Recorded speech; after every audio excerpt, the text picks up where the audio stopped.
Okay.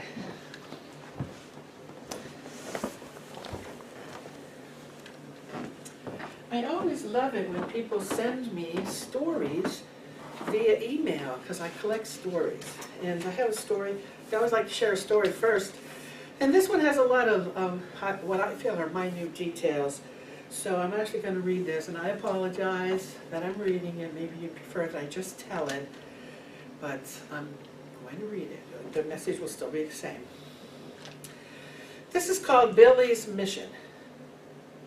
It was one of the hottest days of the dry season. We had not seen rain in almost a month. The crops were dying, cows had stopped giving milk, the creeks and streams were long gone back into the earth. It was a dry season that would bankrupt 7 farmers before it was through. Every day, my husband and his brothers would go about the arduous process of trying to get water to the farm. Lately, this process had involved taking a truck to the river and filling it up with water, but it was so expensive. If we didn't see some rain soon, we would lose everything. It was on this day that I learned the true lesson of sharing and witnessed the only miracle I have seen with my own eyes. I was in the kitchen making lunch for my husband and his brothers when I saw my 6-year-old son, Billy, walking towards the woods. He wasn't walking with the usual carefree abandon of a youth, but with serious purpose. I could only see his back. He was obviously walking with great effort, trying to be as still as possible. Minutes after he disappeared into the woods, he came running out again, toward the house. I went back to making sandwiches, thinking that whatever task he had been doing was completed. Moments later, however, he was once again walking in that slow, purposeful stride toward the woods. The activity went on for an hour. Walk carefully to the woods, run back to the house. Finally, I couldn't take it any longer, and I crept out of the house and followed him on his journey, being very careful not to be seen, as he was obviously doing important work and didn't need his mommy checking up on him. He was cupping both hands in front of him as he walked, being very careful not to spill the water he held in them. Maybe 2 or 3 tablespoons were held in his tiny hands. I sneaked close as he went into the woods. Branches and thorns slapped his little face, but he did not try to avoid them. He had a much higher purpose. As I leaned in to spy on him, I saw the most amazing sight. Several large deer loomed in front of him. Billy walked right up to them. I almost screamed for him to get away. A huge buck with elaborate antlers was dangerously close, but the buck did not threaten him. He didn't even move as Billy knelt down, and I saw a tiny fawn laying on the ground, obviously suffering from dehydration and heat exhaustion, lift its head with great effort to lap up the water cupped in my beautiful boy's hands. When the water was gone, Billy jumped up to run back to the house, and I hid behind a tree. I followed him back to the house, to a spigot connected to an empty tank. Billy opened it all the way up, and a few drops of water began to come out. He knelt there, letting the drip, drip slowly fill up his makeshift cup as the sun beat down on his little back. Then it came clear to me. The trouble he had gotten into for playing with the hose the week before, the lecture he had received about the importance of not wasting water, and the reason he didn't ask me to help him. It took a minute for the drops to fill his hands. When he stood up and began the trek back, I was there in front of him. His little eyes just filled with tears. "I'm not wasting," was all he said. As he began his walk, I joined him with a small pot of water from the kitchen. I let him tend to the fawn. I stayed away. It was his job. I stood on the edge of the woods watching the most beautiful heart I had ever known working so hard to save another life. As the tears that rolled down my face began to hit the ground, they were suddenly joined by other drops, and more, I looked up at the sky. It was as if God himself was weeping. Some will probably say that this was all just a huge coincidence, that miracles don't really exist, that it was bound to rain sometimes, and I can't argue with that. I'm not going to try. All I can say is that the rain that came that day saved our farm, just like the actions of one little boy who saved another. This is not one of those crazy chain letters. If you don't forward it to anyone, nothing bad will happen to you. If you choose to forward it, you won't receive any riches in the mail. You could pass it on just to honor the memory of my beautiful Billy, who was taken from me much too soon, but not before showing me the true face of God in a little sunburned body. So it really doesn't matter what kind of actions we take or what kind of activities we do, they're always a blessing to the world. Aristotle says, where your talents and the needs of the world cross lies your calling. For every need there is in the world, there's a skill or a talent, and for every skill or talent, there's a need. So it really doesn't matter. Let's say there are 5 massage therapists in Connersville, or 5 Reiki masters, and of course all the massage therapists and all the Reiki masters want clients. There will be enough. There's always enough for the amount of talent that's there. It doesn't, so we don't have to compete with each other or hog all the clients for ourselves, because the way the universe is, there's always enough. There's always enough clients for every massage therapist or for every business. There's always enough, so we don't have to be competitive with each other. Washington Irving said, great minds have purposes, little minds have wishes. Ralph Waldo Emerson says, if you cannot find the truth right where you are, where else do you expect to find it? Belief consists in accepting the affirmations of the soul. Unbelief, denying them. So my question is, and this was also the title of the talk, are you living the song your soul sings? Are you living the song your soul sings? Are you living your life purpose? The truth is that our life purpose is always calling us because it's the nature of the soul to grow. That's just the way it is. And it's our resistance that causes pain and suffering. Mother Teresa says, and I really believe this to be true, when we're thinking about gifts, skills, and talents, I'm not talking about the kind of gifts that are our talents that are on Dancing with the Stars, or the kind of gifts and talents that are on The Voice, or America's Got Talent. I'm talking about the little everyday gifts that you and I have, the little everyday skills, the little everyday talents. Mother Teresa says that there are so many of us that want to do great works for God. But she said, our purpose is to do the little works with great love. That has more meaning.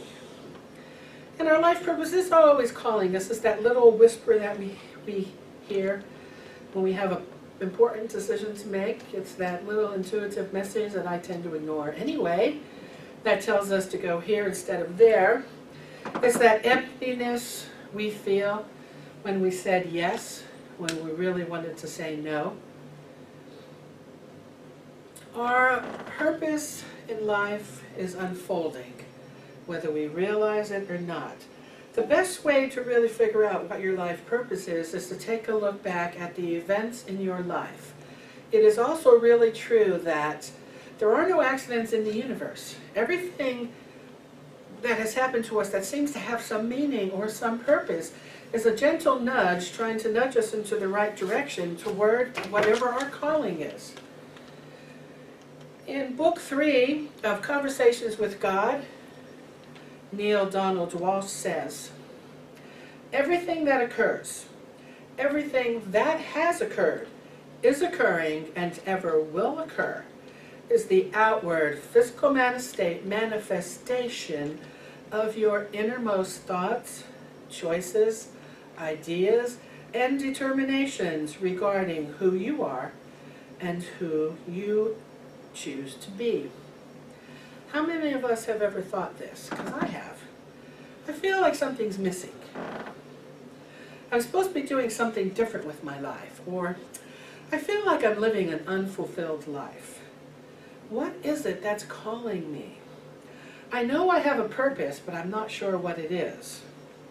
And then, of course, there's this well-meaning friend like me that says, do what you love and the money will follow. That's actually a book.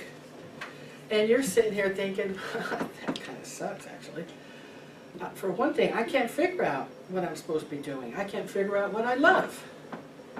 You know, my mother said I was supposed to be a teacher, so I became a teacher. My dad said I'm supposed to be a construction worker, so I'm a construction worker. My mom says I should be a nurse, so I'm a nurse. Other people in your life, siblings, friends, they're sure to tell you what your gifts and talents are, or what they would like to see you do.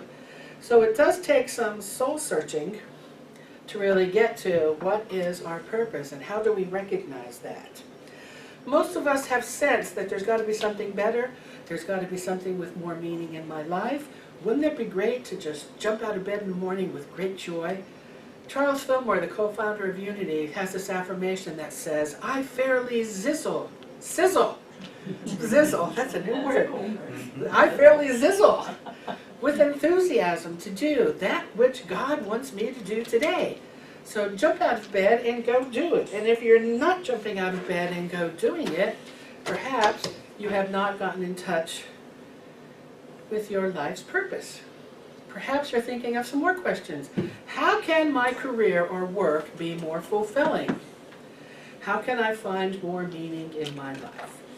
How can I find out what will get me fired up again? Until we acknowledge, until we are willing to acknowledge and appreciate our gifts and talents and strengths, we're not going to really live that fulfilled life. We're not going to own our power and our potential. Because we also think this, and I've had these thoughts, what if I don't make it?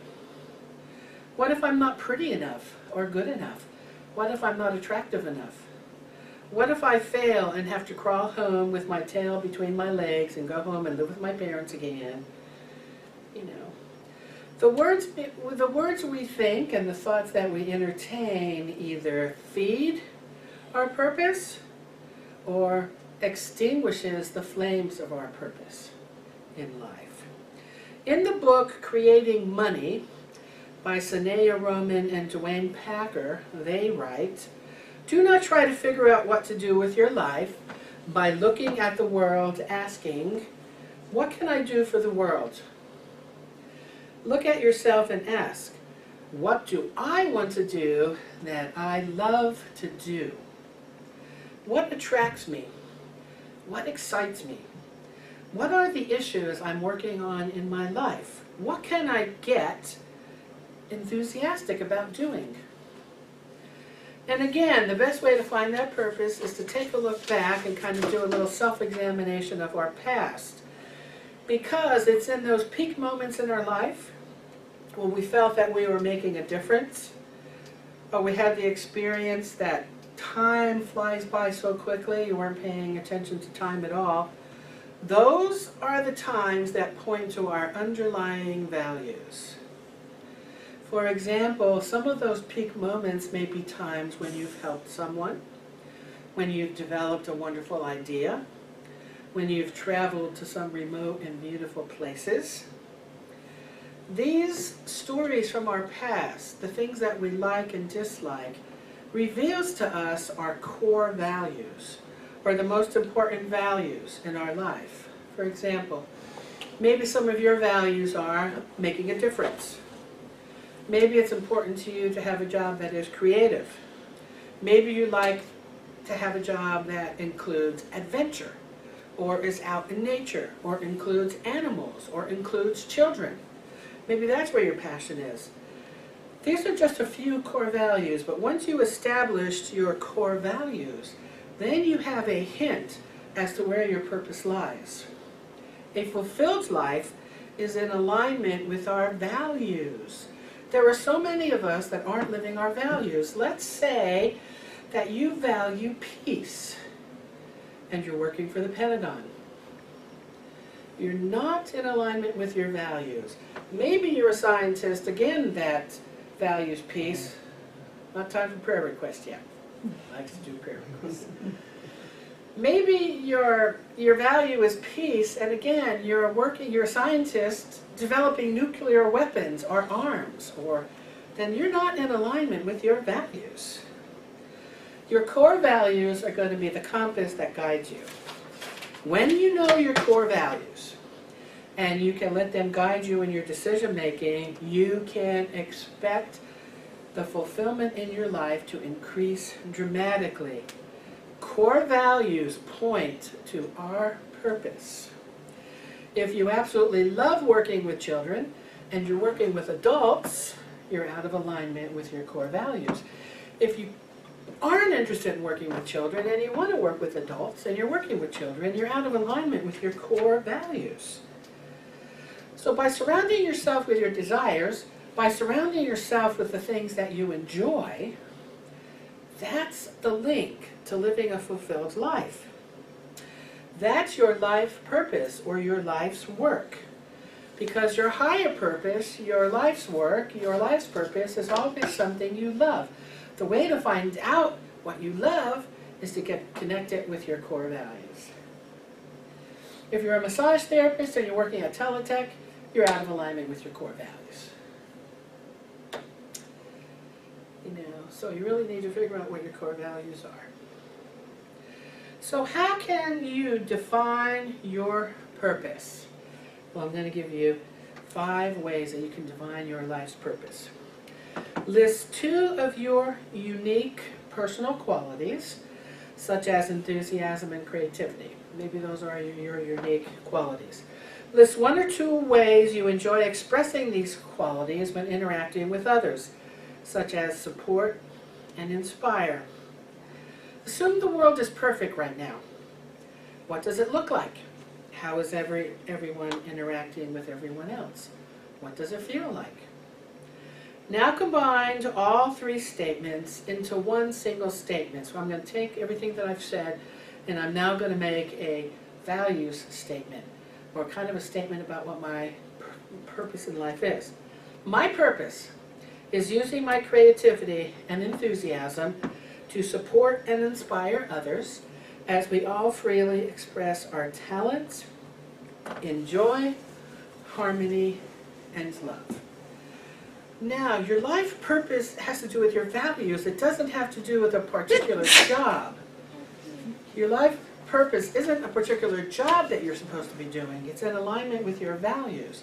So if you're writing a life purpose statement, you're not saying, my life purpose is to have fun working at Walmart.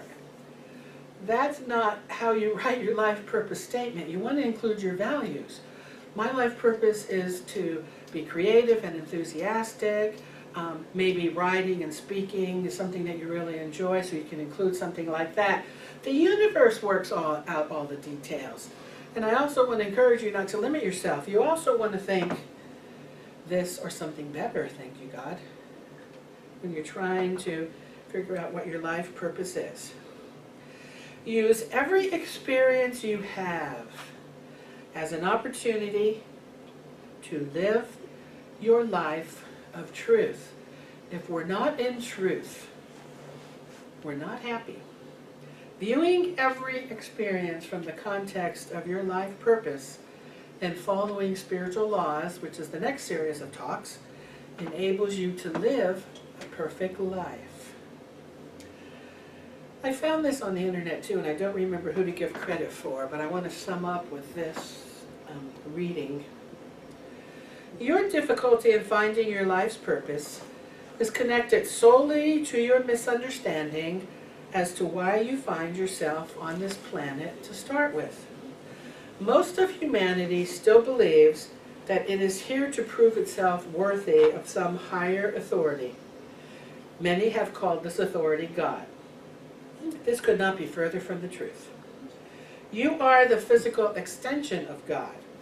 As such, you are a being of free will and have the same abilities to create that you assign to God. Your difficulty in finding your life's purpose is owing to the fact that you believe that it will either be mysterious or difficult. Many of you still believe that in order to get closer to God, you need to suffer, or at least not enjoy yourself. Poppycock. Your greater self, your soul, made it very easy for you to discover what it is you came here to do. When you do something that is in alignment with your greatest purpose for being here, you will feel good about yourself and the thing you are doing. The simplest answer to your question is, do what you love to do. You came forth as a creator, and we would say to you that you would not be here unless you had chosen to be in this planet at this time. The most important thing is that you feel good about yourself. As difficult as that is to hear, for many of you, it is the greatest truth. For you were created with love. You indeed created yourself. So who do you want to be? How do you wish to recreate yourself today? Do what feels good, and you will be on target and living your life's purpose. Change your beliefs about what you think is possible, and do not limit yourself. Have fun. Celebrate. Drink in the deliciousness of life. Live it to the full. The purpose of life is to live it. Life. Living it fully, enthusiastically. L-I-F-E. Living it fully, enthusiastically. There is great love for everyone. And so now I invite you to prepare for a meditation. And John, could you turn that light off for us, please?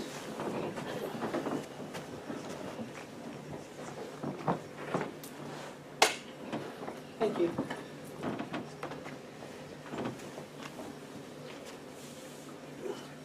I invite everyone to just make yourselves comfortable in your chair.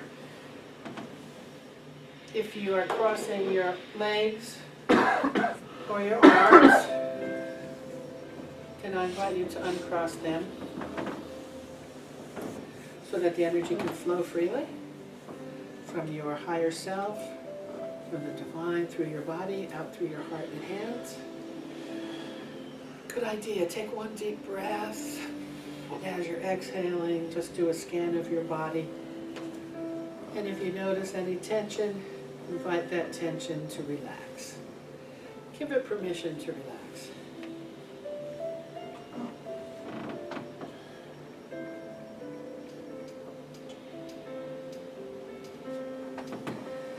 And I invite you to do a mental scan of your mind. And if you notice any negative thoughts or any thoughts from keeping you here today, like a shopping list or something that you're feeling you have to do tomorrow,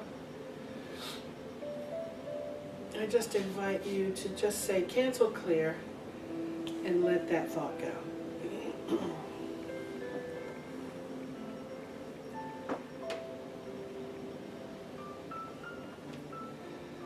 And I invite everyone to just do a mental scan of the past. And as you're doing that mental scan, I invite you to also scan your feelings. What were those experiences that brought you the greatest joy?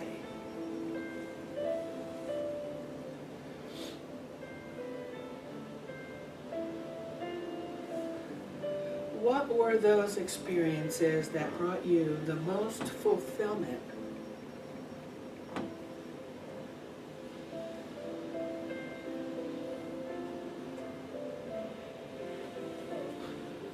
What are the experiences that gave you that sense of feeling connected?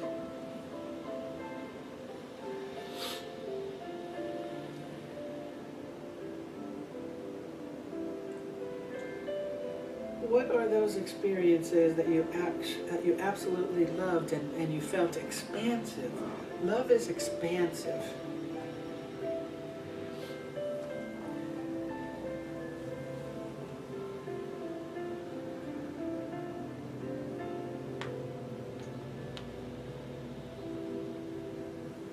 these experiences that you love and that you felt connected and that you felt expansive reveal to you your core values.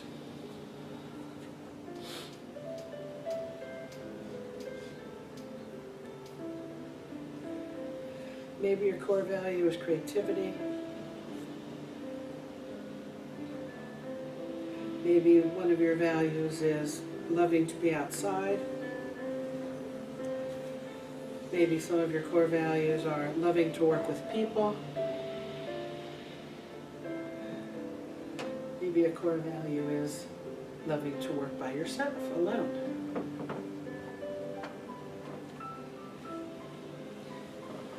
Do you have any special hobbies that bring you great joy?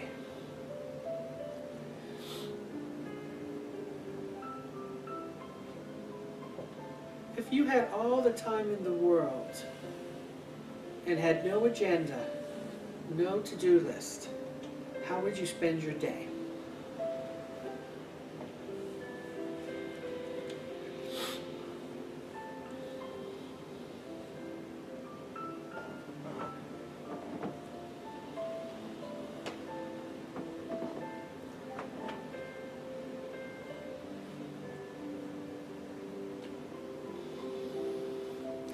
Know that you are limitless and that the universe always, once we are in alignment with our core values, once we make the decision as to what we love to do and we present that commitment to the universe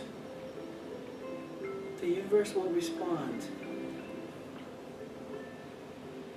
There is a saying actually in the Book of Runes that says, we are not doers, we are deciders. And once the decision is made, the universe goes into action.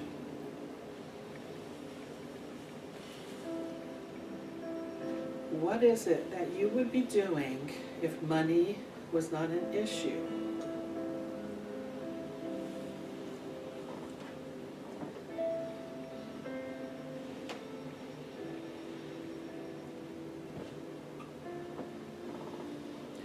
And the next question is,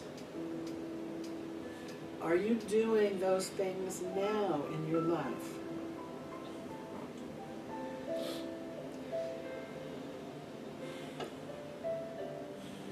And if not, why not?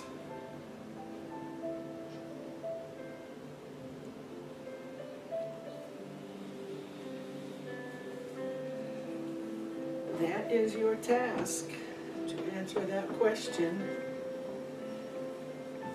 If you have a hint or you know and you feel you know what your life's purpose is, why are you not living it? And if you are living it, how can you make it even better?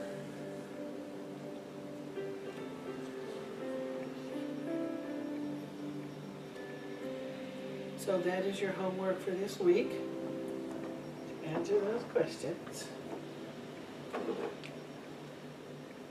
And I invite you to gently move in your chair and bring yourself back to this room, knowing that if you don't have the answers, they will come.